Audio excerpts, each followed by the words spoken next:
We have to ask ourselves, what does the word unashamed actually mean? So I was up late last night, when I was composing or doing this sermon, and I was looking to see what the word unashamed actually means. And the youth over this past weekend, we were talking about what it means to be unashamed and what it actually, the definition is. But dictionary.com defines the word unashamed as not restrained by embarrassment or consciousness of moral guilt.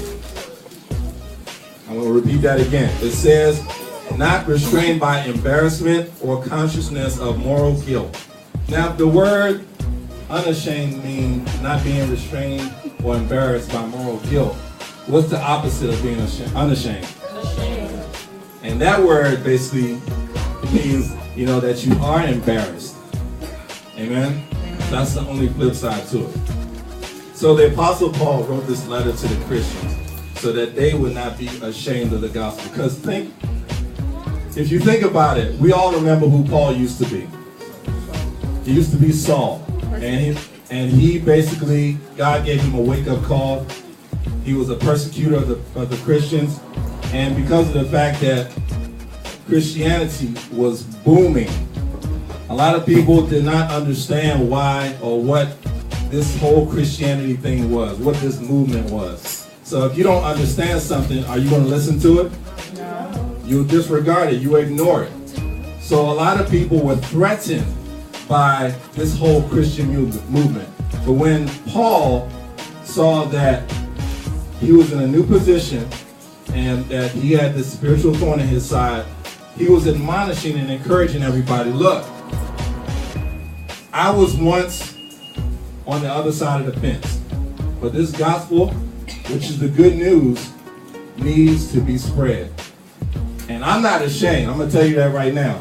You can be ashamed all you want, but for me, I'm not ashamed. Amen? Amen. Say it loud. I'm saved and I'm proud. I just want to make sure you're awake. Amen? Amen. So, but why would anyone be ashamed of spreading the gospel?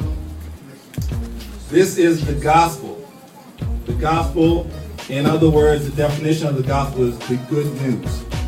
Amen? Amen. Who wouldn't be unashamed to give good news?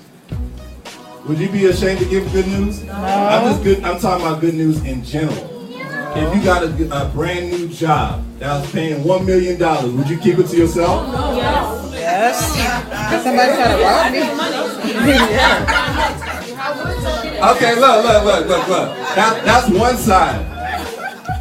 But if you had bad grades, Keep it to myself. you'd be ashamed to tell your parents. Yeah. Right? I remember when I had bad grades in elementary school. See, this was when grades, report cards were written, not computerized like they are now. You think I would come to my parents, hey, Mom, Dad, I have this report card and it has a D on it. Would I be that bold as just say, Mom, I got a D. Are you happy for me? No. Even before I finish, are you? The slap. Amen? Amen. So, but on the flip side, if you had, and I know for a lot of the kids here that have straight A's and whatnot, because they know that if their parents said, if you get straight A's, I'm going to take you to McDonald's, or I'm going to buy you a toy. Mommy, I got straight A's. Oh, you don't do all that? Oh, that's all right. Amen? But like I said, if you had straight A's, you would not be unashamed to let your parents know. You probably brag to your siblings. I got straight A's, what you get?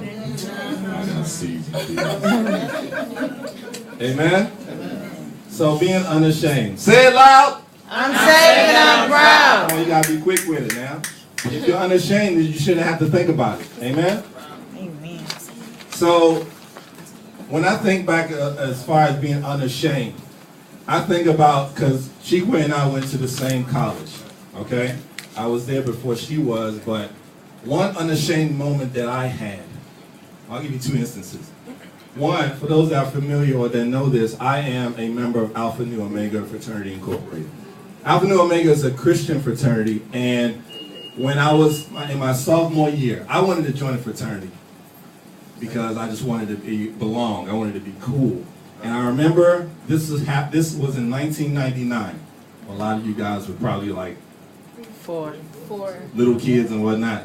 But in 1999, I remember we were coming out of the cafeteria, and I was looking between Alpha Phi Alpha, which is a part of the Divine Nine, and they're like well known. They're part of, I guess we would call them the secular fraternity. So between them and Phi Beta Sigma, they were very popular on campus. If you were a Sigma or Alpha, man, popularity guaranteed.